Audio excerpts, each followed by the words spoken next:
I remember the exact moment my world shifted. Not with a scream, not with chaos, but with a quiet sentence that slipped into the air like poison. "Grace, we need to talk. The tests, they don't look good." Daniel didn't look at me when he said it. My husband, Dr. Daniel Hayes, stood there in his white coat, his hands folded, his eyes lowered. And I felt something inside me crumble, silently, like a house made of dust. "Cancer," he said. I had cancer. The room felt cold, the world suddenly unfamiliar. I could hear a clock ticking somewhere, slow, heavy, but I didn't cry. I simply stared at him, trying to understand why his voice sounded rehearsed, why his expression looked controlled, why something in his eyes felt wrong. That was the beginning, but I didn't know it then. I didn't know that the person I trusted most in the world was lying to me. "My name is Grace. I am 42 years old. I live in a quiet suburban neighborhood where the trees turn golden in the fall and children ride bicycles down the sidewalks after school. My house has a white porch swing that I always dreamed of, a place where I imagined coffee mornings and soft conversations. I work as a school librarian. Books have always been my comfort. Stories, beginnings, endings, everything in between. I believed life was like a story too, with challenges, lessons, and love.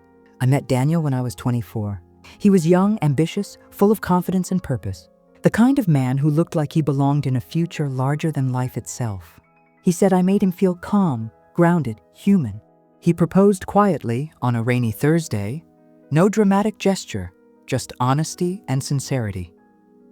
I loved that about him, or maybe I loved what I believed about him. We built a life together, a comfortable one, a quiet one. We had one daughter, Olivia, my heart, my gentle soul. She is now 17, with her father's intelligence and my softness. Our home was filled with warm dinners, whispered prayers, and the hum of everyday life. I thought we were happy. No, I believed we were happy. It is strange how the heart sees what it wants to see. Over the years, I noticed Daniel changing. Subtly, slowly, like a picture fading under sunlight. He worked late more often. He seemed distant even when he was home. When I spoke, he listened with his body present, but his mind far away. Still, I tried to understand. Marriage requires patience. That's what my mother always taught me. But sometimes, silence becomes a third person in the room. I remember nights when I would stand at the kitchen window, washing dishes while he sat in his study downstairs. The door closed, phone calls whispered. I would hear a faint laugh, a tone I hadn't heard from him in years. A softness, a gentleness. Not meant for me. I didn't ask questions. Perhaps I was afraid of the answers. Then came the fatigue, the bruises, the headaches that felt like storms behind my eyes. At first, I thought it was stress. The library had undergone administrative changes. Olivia was preparing for college. Life felt heavy in places, but the pain grew, quiet, deep, sharp. Daniel insisted I go to the hospital where he worked. He said it was easier, convenient. I trusted him. I always trusted him. The tests were run quickly, almost hurried. I didn't speak to another doctor, not really. They didn't speak to me. They only spoke to him. He told me the results. He told me I had cancer, stage 2, treatable but serious. I remember nodding slowly, like I was inside someone else's body. The air around me felt thick, unmoving. He hugged me. But it was the hug of a man offering comfort to a stranger, not his wife. I didn't understand this coldness yet, but I felt it. I felt it. I began to move carefully through each day, speaking softly, breathing gently, trying not to disturb my own existence. Every night I would sit alone on that white porch swing, my hands wrapped around my own shoulders, my eyes staring at the sky. I wasn't afraid of dying. I was afraid of leaving my daughter alone. One night, Olivia sat beside me. She placed her head on my shoulder the way she used to when she was 5. "Mom," she whispered, "Dad seems different. Has he told you anything?" My heart tightened. She saw it too.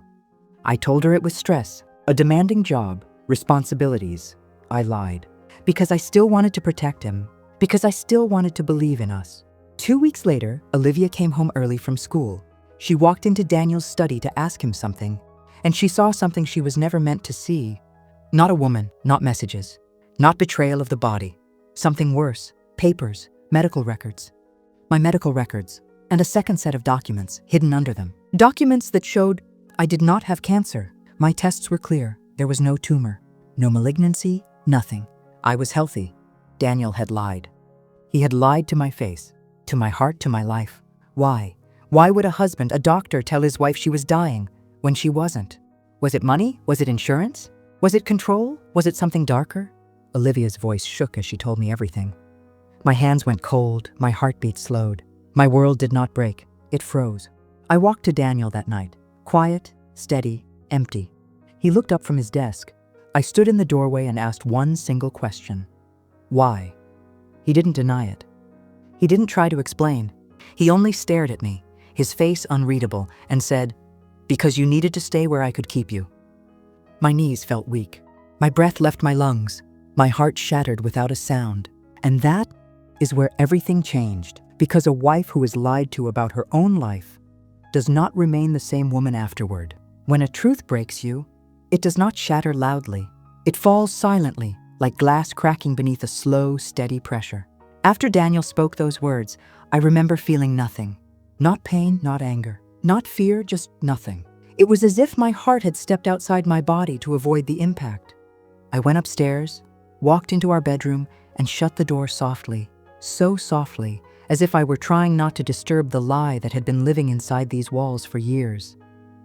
Inside, I sat at the edge of our bed, the bed we once shared with laughter, warmth, future plans. The moonlight coming through the window felt cold on my skin. I sat there for a long time, breathing, thinking, trying to understand. But there is no understanding of cruelty, only recognition. Olivia knocked softly and came in. When she saw my face, she didn't ask anything. She simply crawled onto the bed beside me and wrapped her arms around me. She held me like I used to hold her when she was small and scared of thunderstorms. Her hands were trembling. "Mom," she whispered, her voice barely a breath, "what are we going to do?" I did not answer, because I didn't know. I only knew one thing. I could not stay in this house with the man who had just looked into my eyes and said he wanted to control me by making me believe I was dying. Not out of love, nor protection, nor fear, but out of possession. I looked at Olivia's sweet, innocent face. The way her eyes, so much like mine, shimmered with worry. I knew I had to be strong. For her, for me, for the woman I used to be. Before all of this, I was a woman who believed in a gentle life. I believed in loyalty, in marriage, in vows, in quiet mornings where love lives in the silence between two people. I believed Daniel was the kind of man who would hold my hand when storms came, not the one who would create them.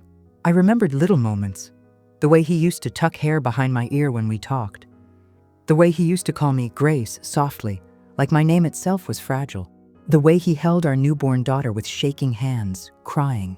Somewhere along the years, something changed in him. Or maybe something changed in me. Maybe I stopped being someone he admired. Maybe I became someone he thought he could control. Maybe love had died long before the lie, and I had simply refused to see it. Over the next few days, I moved through the house quietly, watching everything with new eyes. Daniel acted as if nothing had happened, as if we were still husband and wife, as if the lie he told was simply a conversation that could be left behind. He would ask, "How are you feeling today, Grace?" with the same tone a doctor uses with a stranger. While knowing I wasn't sick, while knowing he had created a cage for me, I began to study him, the way he moved, the way he watched me, the way his eyes followed me through rooms, not with affection but with calculation. I realized something chilling. Daniel did not want a wife. He wanted ownership. He wanted someone who was dependent, needing him, relying on him, unable to leave him. If I was ill, I would never be able to walk away. If I believed my life depended on him, I would always stay. That's why he lied, not because he loved me too much, but because he loved power more. I didn't tell Daniel that I knew the truth. Not yet. I needed time. I needed clarity. I needed control. The very thing he tried to steal from me. I started gathering information quietly. I requested copies of my medical records. I spoke to a doctor at another clinic, privately. I documented everything Olivia found. I searched legal grounds for emotional fraud and malpractice. But deeper than legalities, I needed to understand the why. So I watched him. Every night he sat in his study for hours, whispering, typing, deleting messages whenever I got too close. That study door had always been a boundary, one I had respected, not anymore. One afternoon, while he was at work, I entered his study, slowly, carefully. The room smelled like cedar and ink. His desk was neat, too neat. A man who controlled his environment the way he wanted to control me. I opened drawers quietly. Notes. Financial statements, insurance documents. My breath caught. Insurance, life insurance, on me. A large policy. Signed 2 years ago. The beneficiary was Daniel, of course. The date. The day everything began changing.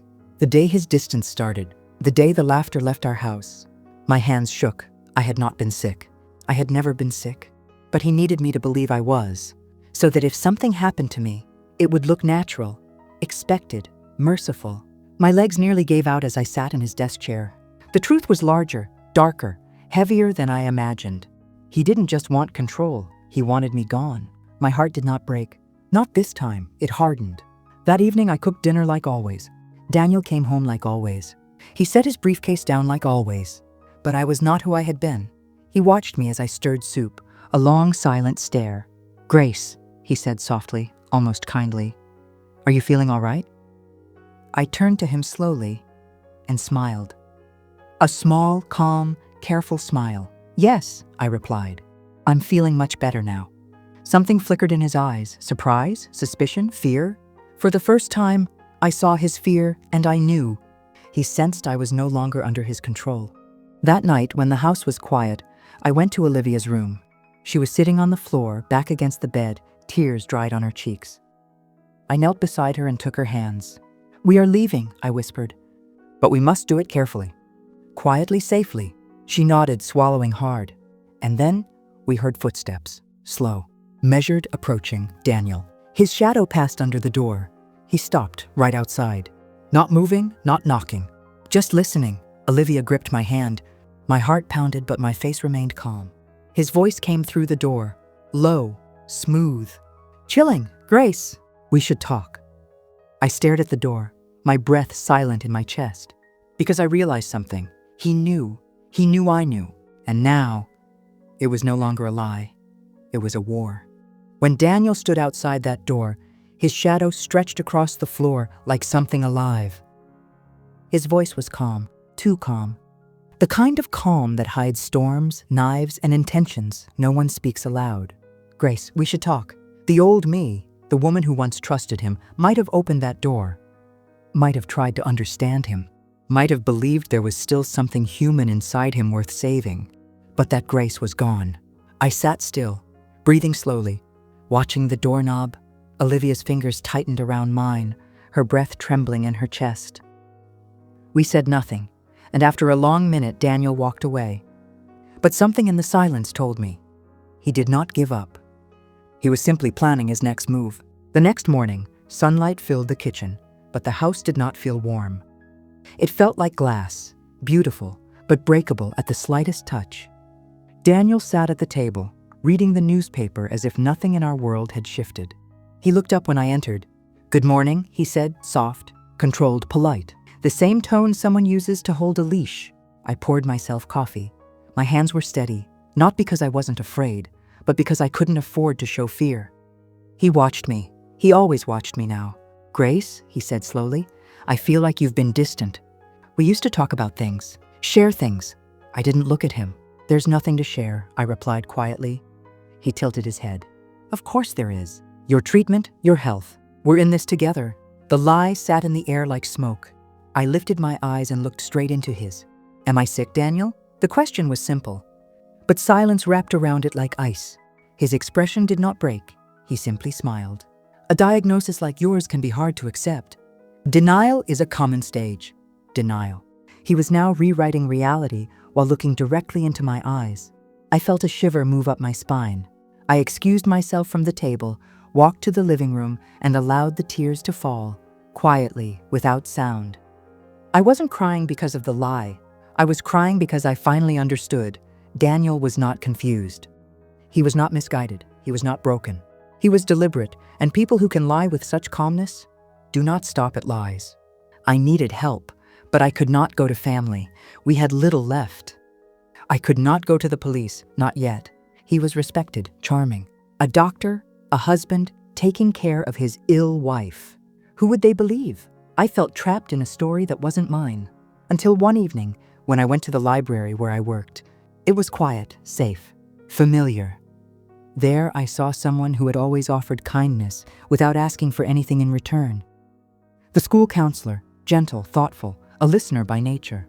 He saw me sitting alone in the reading room, and he approached slowly, carefully, like someone approaching a wounded animal. "Grace?" he asked softly. "You look tired. Are you all right?" I opened my mouth to speak, and for a moment, nothing came out. But Thomas didn't rush me. He simply sat down across from me and waited. And somehow, the words found their way out. Not the whole truth, just a glimpse. "My husband, he's not who I thought he was." Thomas's eyes softened. No judgment, no curiosity, just presence. "If you ever need someone to talk to, without fear, without pressure, I'm here," he said. Those words were small, but to me, they felt like a hand reaching into the dark. I nodded, tears filling my eyes again. I didn't trust easily anymore, but I trusted kindness. Over the next few days, I planned. I moved slowly, carefully, quietly. I made copies of every document, insurance, medical records, everything. I kept them hidden at the library, tucked inside a drawer only I had access to. I opened a bank account in my name only. I transferred small amounts, just enough not to be noticed. I began searching for rentals, not for forever, just somewhere to breathe. Every night, Olivia and I whispered our plans like prayers. 2 more days, I told her. 2 more days and we would leave. But sometimes, when you prepare to run, the storm runs faster. It was a Friday evening. I had just come back from the library where I had hidden the last of the documents. Olivia was upstairs packing quietly. I walked into the kitchen, and Daniel was standing there. Not sitting, not reading, just standing, waiting. There was no warmth in his face now. No polite smile, no disguise. Just something cold. "Where were you?" he asked. His voice was calm, too calm. "I had work to finish at the library," I replied. He stepped closer, slowly, like a predator. "I called the library," he said. "They said you left an hour ago." My heart dropped, but my expression did not change. "I took a walk after," I said. Silence. He stared into my face. "Searching, hunting, I think," he said, his voice low and almost gentle. "You're not thinking clearly anymore. The stress, the diagnosis, the emotional strain." His words were soft, but his eyes were sharp. "I think you need to stop making decisions alone." There it was, the cage. He took another step closer. "I'll make a call tomorrow," he said. "I've arranged a place, a facility where you can rest, heal. They'll take good care of you." My blood ran cold. A facility. He wanted to have me committed. Once inside, I'd never get out.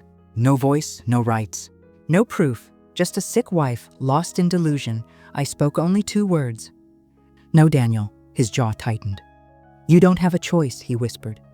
Before I could respond, we heard footsteps rushing down the stairs. Olivia. She had heard everything. She stood at the bottom of the steps, face pale, eyes wide, fear shaking her small frame.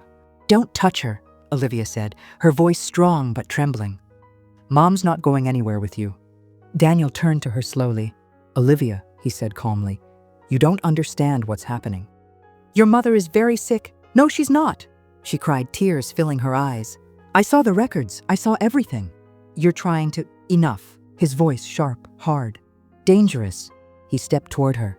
I stepped in front of her. Something inside me rose, a force I didn't know I had. A mother's strength, a woman's strength, a survivor's strength. "You will not touch her," I said. Daniel stared at me, and for the first time, he saw me. Not the quiet wife, not the frightened woman, not the controlled soul. He saw the woman who would burn the world to protect her child. His voice lowered to a whisper. "So this is how you want it," he said. I did not look away. "Yes," I replied. "This is how it will be." His eyes darkened. He took a step back, then another. Then he turned and walked out of the house. The door closed softly behind him. Not slammed, not in anger. With intention, with promise, with warning, I locked the door. Olivia collapsed into my arms. We both knew he wasn't gone. He was preparing. And whatever came next would not be gentle, would not be merciful, would not be safe. The night Daniel walked out, the house went silent. Not peaceful silence, not comforting silence. It was the kind of silence that feels like the air is waiting to break. Olivia and I sat on the living room floor, holding on to each other. The moonlight stretched across the carpet, pale and cold. Neither of us slept. I kept listening for footsteps, for the door, for his return. But he didn't come home that night. And somehow, I knew that the storm was moving, quietly, deliberately. Toward us, I had one chance, one window, one opening. I had to act before he did. At dawn, I woke Olivia. She looked exhausted, red eyes, trembling hands, but her spirit was strong, stronger than I had realized. "We're leaving now," I whispered. We packed only what mattered: birth certificates, my documents, the medical records proving I was healthy, the insurance policy showing his intention, my journal, where I had written every detail. Everything else, clothes, furniture, memories, could be replaced. Our lives could not. We slipped out of the house quietly, like ghosts leaving the ruins of their own home. And we drove, not fast, not frantic, just steady, away from the place where love once lived, away from the lie that tried to bury me alive. We stayed in a small rental apartment, one bedroom, plain walls, no memories inside them. But the air was free. I could breathe. Olivia could sleep. For the first time in weeks, I felt sunlight on my skin without feeling watched. The first night there, I sat on the floor beside Olivia as she slept, her breathing soft, her face calm. I realized something. My daughter had grown up in this story, seen betrayal before love, deception before devotion. But she would not finish her life in it. I would make sure of that. The next morning, I returned to the library, not to work, to prepare. I took out the binder I had hidden there, filled with everything I had collected. Then I called Thomas. When he answered, his voice was warm, steady. "Grace? I need help," I said. My voice didn't shake, not anymore. He didn't ask questions. He simply said, "Tell me where to meet you." We met in a quiet corner of the library, sunlight through the high windows, dust drifting gently in the air. I told him everything, not in dramatic words, not in emotional bursts. Just truth, simple, sharp, undeniable. Thomas listened silently, not once interrupting, not once doubting. When I finished, he nodded. "This is not just abuse," he said softly. "This is calculated harm." I swallowed hard, I know. "We need a lawyer," he continued, "someone experienced, someone who understands domestic manipulation and medical fraud." I closed my eyes. "I want to protect my daughter," I said, my voice breaking. Thomas placed his hand gently over mine. "And you will," he said. "You already are." The lawyer he helped me contact was a woman named Charlotte, sharp, clear-minded, empathetic. When she looked through the documents, her expression hardened. "This is malpractice fraud, emotional coercion, and if we push this correctly, attempted harm with financial motive." Her words felt heavy in the air, but they were truth, a truth with power. "We will move carefully," Charlotte said. "We will not warn him. We will not confront him. We will build a case. And when everything is in place, he will have nowhere to escape." For weeks, we prepared, recorded statements, documented his behavior, contacted the doctor who reviewed my new medical test results, secured statements from Olivia, filed financial investigations, quietly collected every insurance-related document, piece by piece. Truth formed armor. The day finally came. Daniel arrived at my workplace. He didn't knock. He didn't hesitate. He walked into the library like a man reclaiming something he believed belonged to him. People looked up. Students paused. The air tightened. He found me at the front desk. "Grace," he said, with a polite smile that felt like a blade. "You've made this very difficult," he continued softly. "As your husband, I have a responsibility to ensure your mental health." I stood. Calm, steady, whole. I did not raise my voice. I did not tremble. "Daniel," I said gently, "you no longer have responsibility for me." His smile froze. I signaled. Charlotte stepped out from the side hallway. 2 officers followed her. Daniel's eyes widened, just for a fraction of a second. Confusion. Shock, then panic. "Daniel Hayes," Charlotte said firmly, "you are being formally investigated for insurance fraud, medical deception, emotional coercion, and documented malicious intent." His face drained of color. He tried to speak, but for the first time in his life, he had no words. The officers approached. He did not fight, because he knew the lie was over. The control was gone. The cage he built for me had closed around him. It took months for the legal process to unfold. But justice is patient, thorough, quietly powerful. Daniel lost his medical license. His reputation shattered. His financial records were exposed. The insurance claim was proven intentional, and I was granted full legal custody of Olivia. The house, the one I once ran with love, became mine. But I did not return to it. I didn't want walls that had seen my tears. Instead, Olivia and I moved into a smaller home, simple but warm, filled with sunlight, a home where silence was peaceful again. Healing is not loud, it is small moments. The first morning I woke up without fear. The first laugh Olivia let out freely. The first book I read for pleasure again. The first cup of coffee that tasted like life instead of survival. I go to the porch some evenings now. Yes, I have another porch swing. And sometimes Thomas joins us. He never tried to be anything but steady, kind. Present healing isn't always about love, but sometimes love grows quietly in the space where pain once lived. I look back now and I see I was never dying. I was being reborn. I lost a marriage, but I found myself.